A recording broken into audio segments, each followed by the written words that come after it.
Nimevipiga vita vilivyo vizuri, mwendo nimeumaliza, imani nimeilinda. Itukuzwe damu ya Kristo. Karibu mpendwa mtazamaji wa Mwangaza Digital, nawe msikilizaji wa Mwangaza FM, tusikilize tafakari ya ujumbe wa Mtakatifu Gaspari, ikiwa leo ni tarehe 2 ya mwezi wa 4. Sio hasa kwa ajili ya mateso aliyostahimili Yesu, bali ni kwa upendo aliotuonesha, ambao unatubidiisha na kama vile kutusukuma kumpenda. Wapendwa ndugu zangu katika Kristo, kwa roho ya ibada na unyenyekevu, leo tunatafakari neno la kiroho la Mtakatifu Gaspari del Bufalo linalosema, sio hasa kwa ajili ya mateso aliyostahimili Yesu, bali ni kwa upendo aliotuonesha, ambao unatubidiisha na kama vile kutusukuma kumpenda. Ndugu zangu wapendwa, ujumbe huu unatualika kutafakari siri kuu ya imani ya Kikristo na upendo wa Bwana wetu Yesu Kristo kwa wanadamu. Mara nyingi tunakumbuka mateso ya Yesu, mateso ya msalaba, dhihaka na maumivu aliyoyapata Bwana wetu Yesu Kristo. Lakini Mtakatifu Gaspari del Bufalo, padre na mwanzilishi wa shirika la misionari damu azizi ya Yesu, anatukumbusha jambo la ndani zaidi.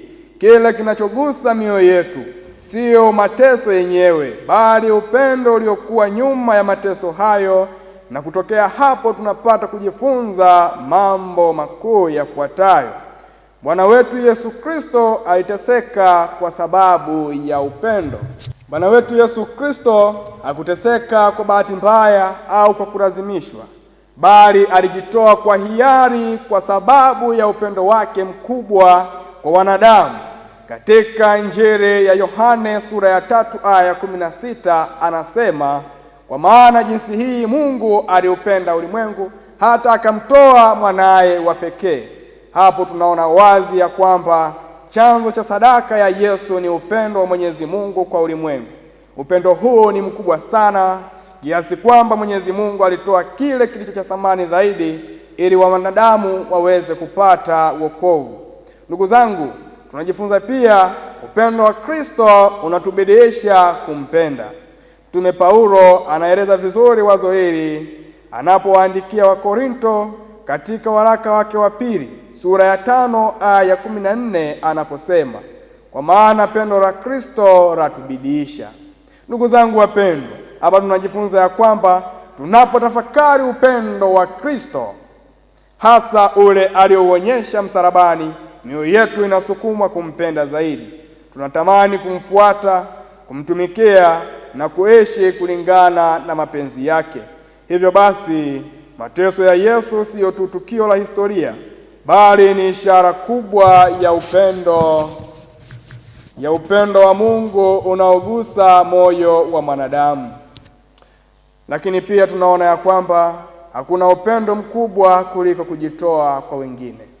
Ndugu zangu wapendwa watazamaji na wasikilizaji, Bwana wetu Yesu Kristo mwenyewe alisema katika kitabu cha Injili ya Yohane sura ya 15 aya 13, hakuna aliye na upendo mwingi kuliko huu wa mtu kutoa uhai wake kwa ajili ya rafiki zake. Bwana wetu Yesu Kristo alitimiza maneno haya kikamilifu. Alijitoa kwa ajili yetu, hata sisi ambao mara nyingi tunakosea na kumwacha. Upendo huu unatufundisha kwamba kupenda kweli kunamaanisha kujitoa na kujisahau kwa ajili ya wengine. Upendo wa Kristo pia unatualika kubadilika. Ndugu zangu, tunapotafakari upendo wa Bwana wetu Yesu Kristo, hatuwezi kubaki vile vile tulivyo. Upendo huo unatuita tubadilike na kuishi maisha mapya. Na Biblia anaposema katika kitabu cha Warumi sura ya 5 aya ya 8 anasema, lakini Mungu aonyesha pendo lake mwenyewe kwetu sisi, kwa kuwa Kristo alikufa kwa ajili yetu tulipokuwa tungali wenye dhambi. Na hii inatuonyesha ya kwamba Mwenyezi Mungu alitupenda hata kabla hatujabadilika. Kwa hiyo upendo wake unatualika kumrudia Mwenyezi Mungu na kuishi maisha ya haki na upendo. Jibu letu kwa upendo wa Kristo: je, Ninyi ndugu zangu, swali muhimu la kujiuliza ni kwamba tutajibu vipi upendo huu mkubwa wa Kristo? Biblia Takatifu inatupatia majibu katika kitabu cha kwanza cha Yohane sura ya 4 aya ya 19 anaposema, sisi twapenda kwa maana yeye alitupenda sisi kwanza. Hivyo basi, jibu letu kwa upendo wa Yesu linapaswa kuwa kumpenda Mungu kwa moyo wote, kuishi maisha ya uaminifu, kuwasaidia na kuwapenda wengine. Upendo wa Kristo unapokuwa ndani ya moyo wetu, tunaanza kuwa vyombo vya upendo wake kwa watu wengine. Ndugu zangu wapendwa, watazamaji na wasikilizaji, ujumbe huu unatukumbusha kwamba kile kinachogusa mioyo yetu zaidi katika maisha ya Yesu si mateso yake pekee, bali upendo mkubwa uliosababisha mateso hayo. Wagalatia sura ya 2 aya 20 anasema, ninaishi katika imani ya mwana wa Mungu aliyenipenda akijitoa nafsi yake kwa ajili yangu. Basi tuombe neema ya Mwenyezi Mungu ili tunapotafakari msalaba wa Kristo tusione tu maumivu yake, bali tuone upendo wake mkubwa, upendo unaotuita kubadilisha mioyo yetu na kutusukuma kumpenda zaidi kila siku. Bwana, utujalie kutambua upendo wako mkuu na kutujaza moyo kwa kupenda zaidi. Itukuzwe damu ya Kristo.